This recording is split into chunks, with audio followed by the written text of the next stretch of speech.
¿ya? Sin embargo, por un descuido mío, les pido por favor disculpen, la segunda parte de la clase no la he grabado. ¿Ya? Entonces ahora solamente va a estar la primera y la tercera parte. Sin embargo, como me he dado cuenta, lo que voy a hacer para paliar esa situación en este momento va a ser, voy a repetir de una manera resumida todo lo que he hecho en la segunda parte de la clase, de manera que todos tengan la información de esta segunda parte y de esta tercera parte que vamos a hacer. Entonces, repito nuevamente, por favor, un poco de paciencia. Por un descuido mío, he olvidado grabar la segunda parte de la clase. Sin embargo, como me he dado cuenta, estoy grabando ahorita esta tercera parte y voy a hacer un repaso, de manera que en el link, en los links que van a encontrar ustedes, van a encontrar toda la información, ¿ya? Ahora vamos a ver entonces este repaso rápido compartiendo la pantalla. Muy bien, entonces en esta parte de la parte anterior, lo que habíamos hecho básicamente es migrar del esquemático 1 que habíamos hecho en la primera parte, que es todo con líneas de transmisión ideal, entendiéndose ideal aquellas que utilizan los componentes T-Link, ¿no? Todo esto y T-Lock lo hemos cambiado ahora por otro que se llama M-Link, ¿ya? M-Link y M-Left, ¿ya? Para hacer ese cambio es necesario considerar el sustrato. Si decimos que vamos a trabajar con fibra de vidrio, por ejemplo, hay que crear un nuevo esquemático, que en este caso se va a llamar esquemático 2, en el cual introducimos este bloque que se llama ENSUB. ¿De dónde lo sacamos ese bloque? Lo sacamos de aquí. Vamos a elementos, en elementos vamos a substrates y en substrates elegimos EMSUB. Este señor, cuando lo arrastramos ahí, ese es el sustrato, es el componente que queremos, ¿no? Introducimos, haciendo doble clic en él, estos datos, 4716, todos los datos que están acá, que son datos que salen en la hoja técnica de la fibra de vidrio. Una vez que hacemos eso, introducimos el componente del transistor, vale decir, este señor lo introducimos tal como está. Y luego vamos a introducir una a una las líneas que estoy señalando, ¿ya? Pero estas líneas salen de un componente que se llama M-Link y M-Left, que nos pide ingresar dimensiones de largo y ancho, ¿ya? Para ingresar esas dimensiones de largo y ancho, primero tengo que ubicar los componentes M-Link y M-Left, y eso lo encuentro en la parte que dice Microstrip. Subo a la parte superior en Microstrip, en donde dice Lines, encuentro yo en la parte inferior M-Link, y este señor, cuando yo lo arrastro por aquí, es el que me genera el M-Link, ¿ya? Y cuando arrastro el M-Left, ese señor es el que me genera el componente en circuito abierto. Ahora bien, para introducir las dimensiones hay que hacer uso de una herramienta que se llama TX-Line, en la cual uno introduce los datos eléctricos que hemos obtenido en el esquemático 1. Por ejemplo, 50 ohmios, 1.5 GHz, 90 grados. Yo quiero saber a cuántos milímetros equivale. Pues le doy clic a esta flecha de abajo y me da estos números. Entonces, ese sería el ancho y este de aquí el largo. Como pueden ver, el ancho yo he hecho un copy paste y lo he colocado aquí, y el largo le he hecho un copy paste y lo he colocado acá, ¿no? Porque he introducido ese componente que en el esquemático 1 era 50 ohmios, 90 grados, ¿ya? Para los demás componentes se hace lo mismo, o sea, yo, para el caso de la primera línea que está pegadita al circuito, pues cojo cuántos ohmios y grados tiene, lo meto aquí en el TX-Line y ese número lo escribo acá. Entonces es lo que se ha hecho. Luego habíamos dicho que para hacer la generación de layout hay que poner de forma consecutiva las etiquetas de la línea de transmisión. Y habíamos dicho que en este caso nos aseguramos de que esté 3, 4, 2, 100, ¿no? Bueno, aquí había que hacer un cambio, me parece que no se grabó la última vez, de manera que sea siempre consecutivo, 3, 4, 5 y sucesivamente. Vamos a ver, una vez que hacemos ese cambio, nosotros podemos generar el layout, ¿no? Vamos a hacer me parece que aquí no me permite, no sí me permite cambiar, vamos a ver, sería 31, 41, aquí podemos poner 200, aquí le ponemos 1000, ¿no? Entonces tenemos que esta forma de T la podemos visualizar aquí en esquemático y bueno, ver el layout en 3 dimensiones. Sin embargo, es simplemente referencial, porque lo que uno tiene que hacer cuando se quiere quemar la placa es quitar esto, o bueno, en primer lugar, esto se pone, esa cajita, para que uno le ponga los puertos una vez que termine todo el diseño y compruebe que sigue adaptado las impedancias, ¿no? Y si no se puede adaptar, hay que modificar un poquito el largo de este señor o el largo de este señor hasta que se adapte nuevamente.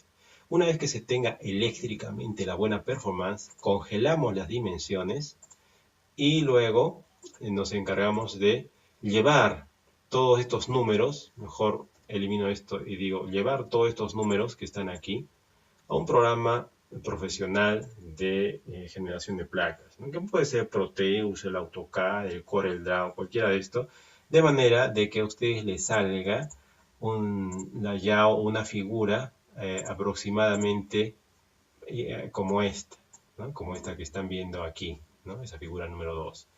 A nosotros nos ha salido un poquito más corto por aquí, un poquito más corto por acá, porque es otro tipo de amplificador. Acá está el condensador de desacoplo de salida, condensador de desacoplo de entrada, la línea lambda cuartos de polarización por acá, el espacio para soldar el condensador, el transistor va por aquí por el medio, etcétera, la fuente por acá, etcétera, etcétera, ¿no? Entonces todo eso ya sería, digamos, el layout, ¿no?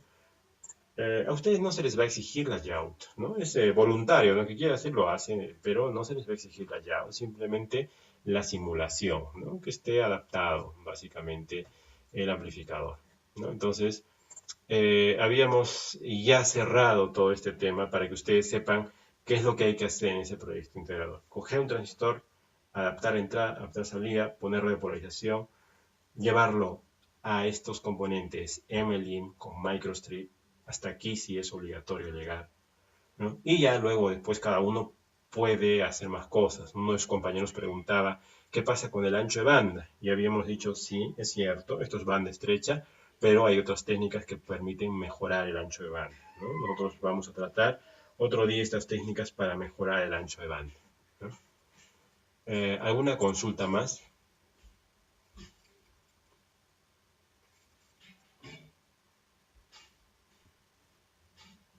Muy bien, entonces cerramos este tema de informe de proyecto, de amplificadores, y vamos a pasar a otro tema que es antenas. Ya vamos a cerrar entonces estos ficheros, vamos a cerrar nuestro simulador y vamos a ver otro concepto que es el de antenas.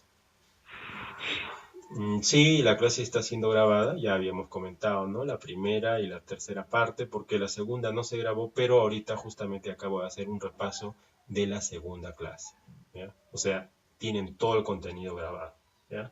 Porque ahorita he hecho un repaso de la segunda parte de la clase, pero la primera está íntegramente grabada, como todas, desde que hemos empezado el curso, y ahora la tercera parte también la van a tener íntegramente grabada.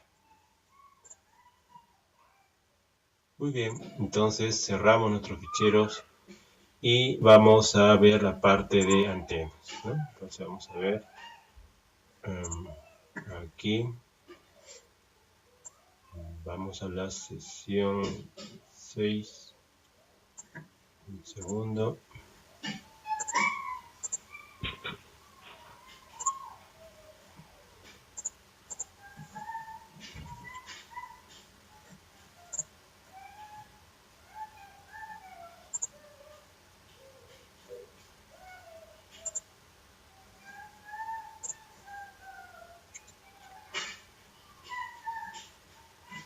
Muy bien, compartimos entonces la pantalla y tenemos el concepto. Entonces, ¿esto con qué hay que enlazarlo? ¿No? Ya les he dicho muchas veces cuando hemos estudiado línea de transmisión, nosotros asumimos que tenemos una carga a la salida de la línea y habíamos dicho que esa carga puede ser una antena.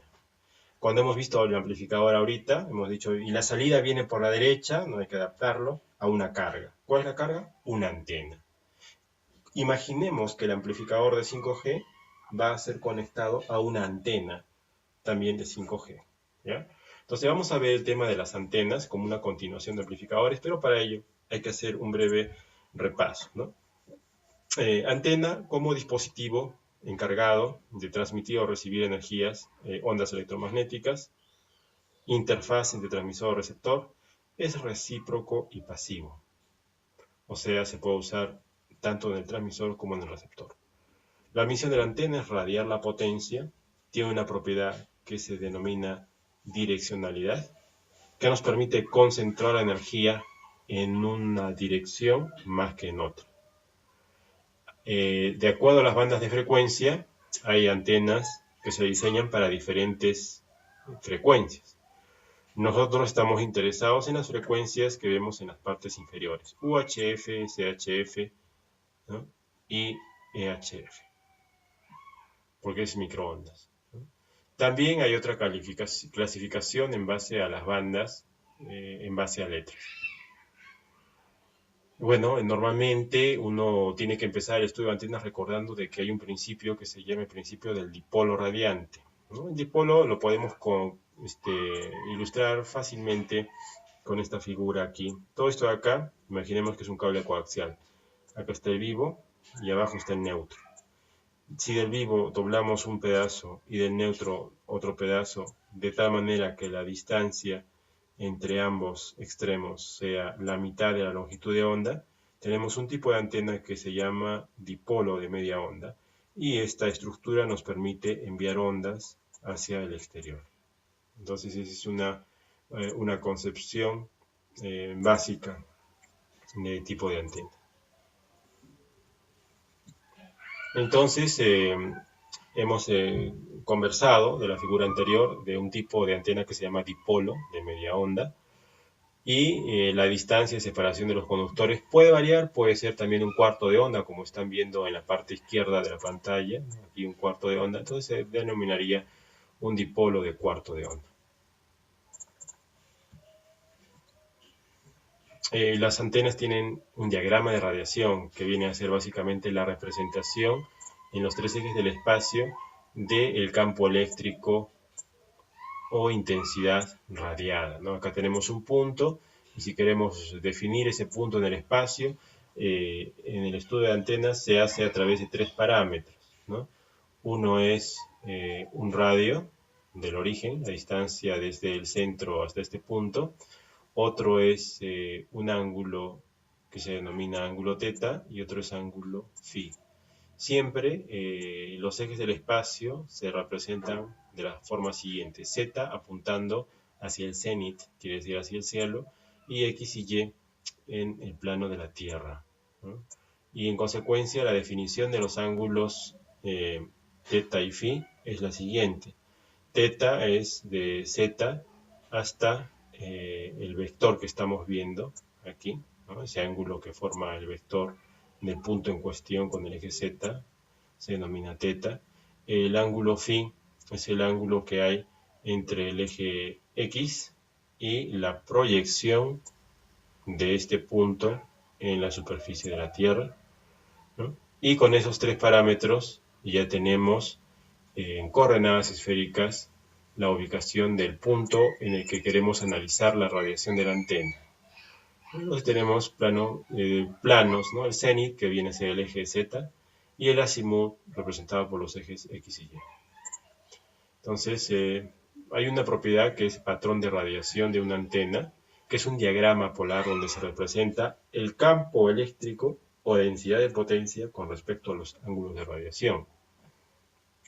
Y bueno, hay dos tipos. Uno se denomina absoluto cuando representamos la densidad y otro cuando que se denomina relativo cuando lo hacemos con respecto a otro punto o a otra antena. Aquí tenemos un ejemplo de patrón de radiación absoluto, donde vemos las líneas curvas, ¿no?, de esta parte, que representa la concentración de energía en esa dirección, pero a su vez vemos un lóbulo menor, de menores dimensiones. El lóbulo más grande se denomina lóbulo principal y el pequeño lóbulo secundario. El lóbulo principal es el que se utiliza normalmente como referencia hacia dónde queremos transmitir. Entonces aquí tenemos la interpretación de este patrón de radiación absoluto en términos de microwatt sobre metro cuadrado. Vamos a continuar. Esta es una representación del patrón de radiación relativo. No vamos a profundizar en él porque quiero dirigirme específicamente a las antenas microstrip que se hacen en circuito impreso. Ya vamos a pasar este tema de patrón de radiación relativo. También el tema de los decibelios lo vamos a ver en su momento cuando toque hacer un ejemplo y una simulación. Este sí es interesante, en el sentido de que algunos tipos de antenas directivas tienen este patrón de radiación que nos muestra cómo envían la energía hacia un lado preferencial. Si ustedes le hacen un corte en el plano E, pueden ver de que se reduce a lo que hemos mostrado aquí, ¿no? Ya, ese es un corte, ¿no?, un corte de la figura que estamos viendo aquí abajo. ¿Ya? Entonces eso es una representación en 3 dimensiones. Y se pueden hacer 2 cortes para tener una idea global del sólido que se forma. Hay una regla que nos permite transformar cualquier patrón de radiación en coordenadas polares a su equivalente en coordenadas rectangulares, que es lo que estamos observando aquí. Y tenemos además 2 tipos de zonas para el estudio de antenas. Uno se denomina campo cercano y otro se denomina campo lejano. ¿Ya? El campo lejano, también conocido como far field, lo estamos viendo acá, es aquella región del espacio que cumple con esta propiedad. Cuando estudiamos la radiación de la antena en distancias que son superiores a lo que nos indica esta fórmula, 2D cuadrado sobre lambda, ¿ya?, donde lambda es la longitud de onda de la frecuencia que se va a transmitir y D está relacionado con la geometría de la antena. Para el caso de una parabólica, su diámetro.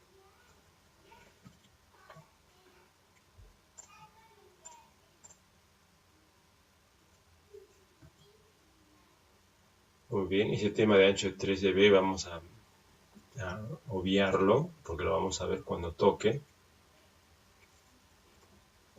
Y vamos a sí repasar ese tema que es un tipo de antena que se denomina omnidireccional. Una antena se dice que es omnidireccional cuando su diagrama de radiación presenta simetría de revolución en torno a un eje. Entonces aquí es importante, me parece, utilizar las figuras, ¿no? Omnidireccional pattern. Y vamos a ver aquí esta figura.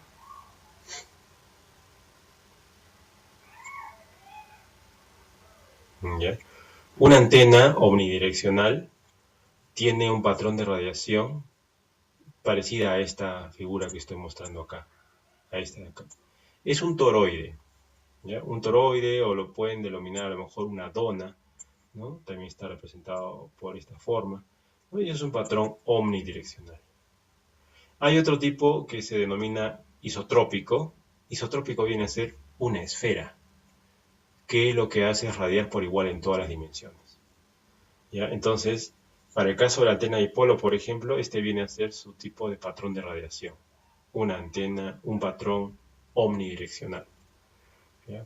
En cambio, la directiva, el patrón directivo, es la que hemos mostrado en nuestra diapositiva cuando habíamos hablado de un sólido en 3 dimensiones, ¿no? Directiva es esta de acá. Vamos a ver dónde estaba. Esa de aquí es la antena directiva, ¿no? Entonces, ya vemos la diferencia. Antena directiva y antena omnidireccional, que es como un toroide, ¿no? Como una dona. Y la antena isotrópica, que es una esfera. Es fácil imaginarse una esfera. Muy bien, entonces continuamos. No vamos a evaluar el tema de densidad de potencia y frente de onda, porque lo que quiero es concentrarme en el diseño de las antenas microstrip, ¿ya? Una referencia es el libro Tomasi, en el capítulo 10, nos habla de antenas, pero yo prefiero que ustedes orienten también su estudio al diseño de antenas microstrip, que es lo que vamos a ver a continuación.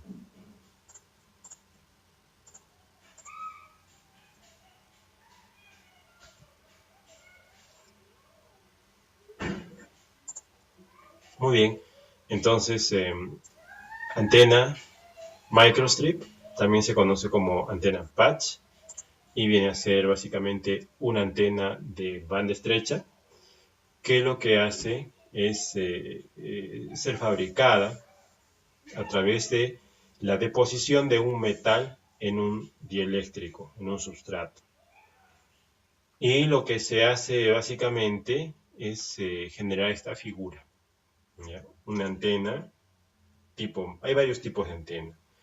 Ya hemos visto las definiciones generales, vamos a ver un tipo especial que se llama antena microstrip y dentro de antenas microstrip un tipo más especial que se llama antena parche, ¿ya? También se le conoce como antena parche. Entonces la antena patch es una estructura en 2 dimensiones que tiene 2 partes como la figura muestra. Esta es un dieléctrico, esto podría ser fibra de vidrio, ¿no es cierto? Todo eso fibra de vidrio. Y en la cara superior se quema una figura geométrica que es un cuadrado o parche. Y en la parte inferior, no se muestra aquí, pero está la película de cobre. Toda la cara inferior de este circuito impreso es cobre. Entonces todo eso es la tierra. ¿Ya? Muy bien, entonces es simplemente imprimir una figura, pero tiene un elemento que se llama línea de alimentación, que es por donde se inyecta la señal, por ejemplo del amplificador. La señal viene por acá, entra por aquí y las dimensiones de este cuadrado son tales que nos va a permitir irradiar la energía al espacio, al medio ambiente. ¿Ya? Entonces esa es la propiedad de este tipo de antenas, ¿ya? Que se imprimen sobre un sustrato que permiten la alimentación de una señal AC y que van a irradiar, ¿ya? Muy bien, entonces, dicho esto, vamos a poner una estructura. La estructura de la antena, si la vemos desde arriba, tiene tres partes. Perdón, una parte viene a ser el parche, otra parte es la línea que viene del amplificador y la parte central es un adaptador de impedancias. Entonces, esta figura tiene una norma. Siempre la dimensión, perdón, vamos a hacerlo mejor con flechas. Siempre la dimensión que es perpendicular a la entrada de la señal de AC se representa con la letra W. ¿Ya? Esa es. Y la otra dimensión, que voy a dibujar acá, esta, es paralela a la dirección de entrada de la señal, se representa por la letra L, ¿ya? De longitud, ¿ya? Longitud y ancho.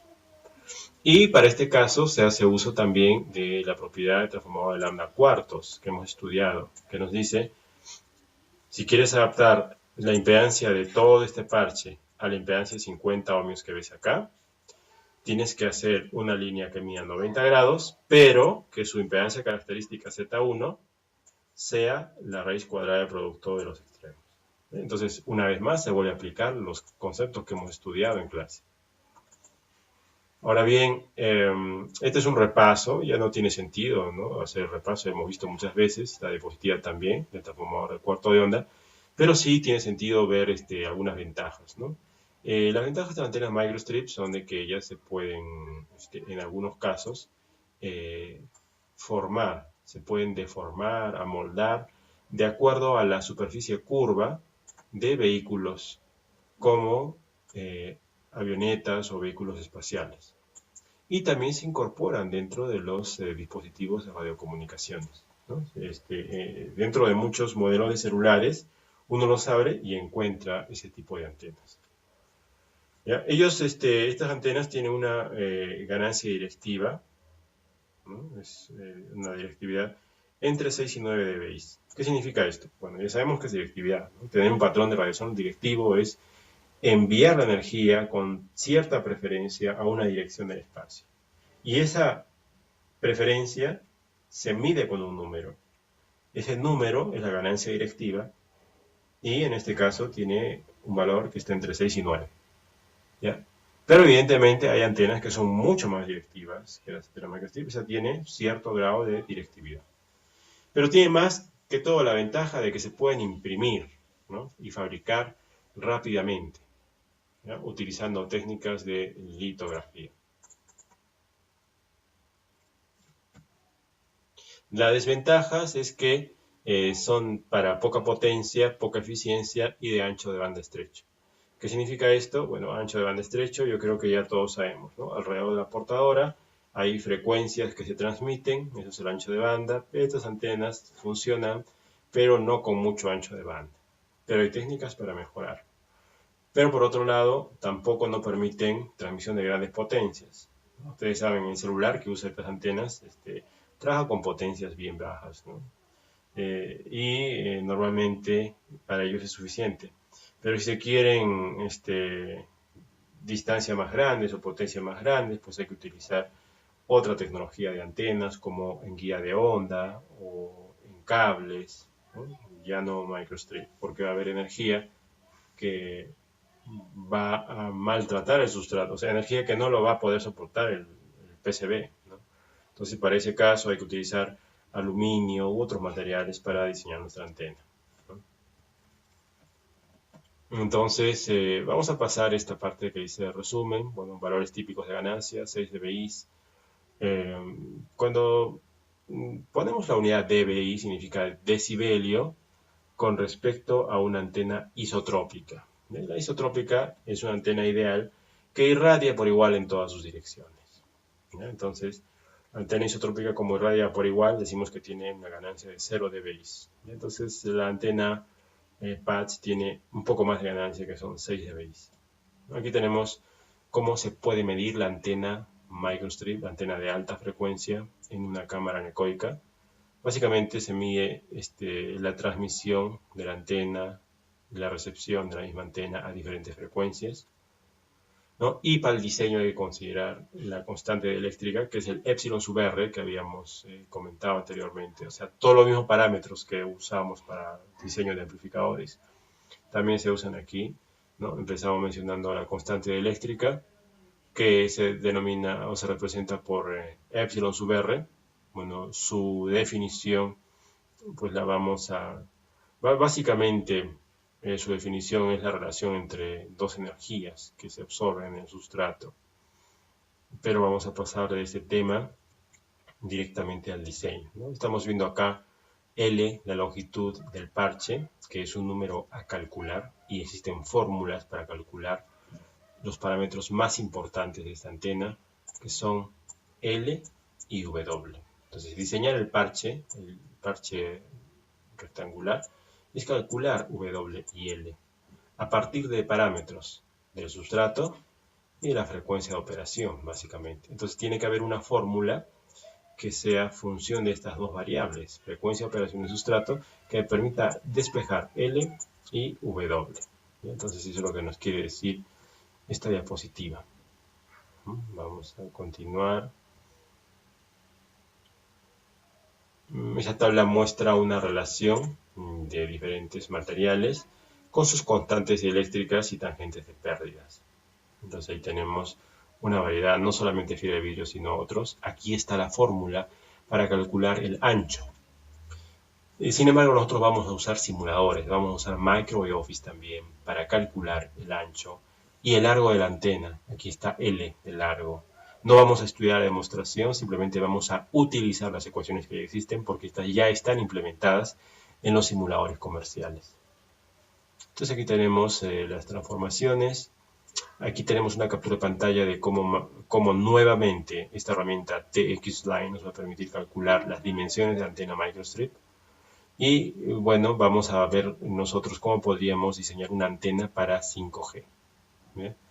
Muy bien, entonces vamos a ver hasta este momento si hay alguna pregunta antes de finalizar la sesión. En la siguiente clase vamos a hacer simulación de antena microstrip en MicroOffice y con eso ya pasamos a un tema nuevo. ¿Bien? ¿Alguna consulta, por favor?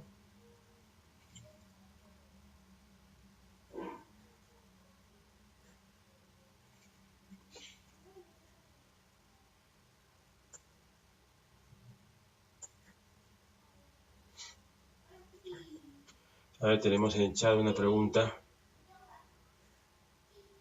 Sí, ok, vamos a enviar el correo, me envíen correo electrónico para poder también asesorar preguntas por este medio. Ok, entonces acabo de escribir en el chat mi correo electrónico para que cualquier alumno pueda contactarme en caso tengan alguna duda. ¿Ya? ¿Alguna consulta adicional?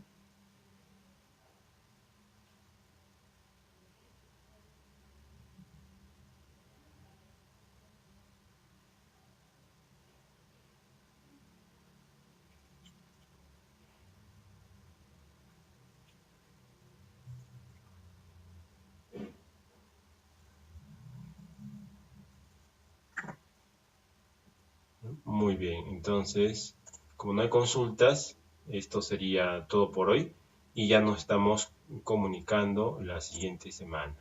¿Bien? Muy bien, entonces muchas gracias con todos, que tengan un buen fin de semana. Voy a subir toda esta información al aula virtual en la brevedad. Muchas gracias, hasta luego.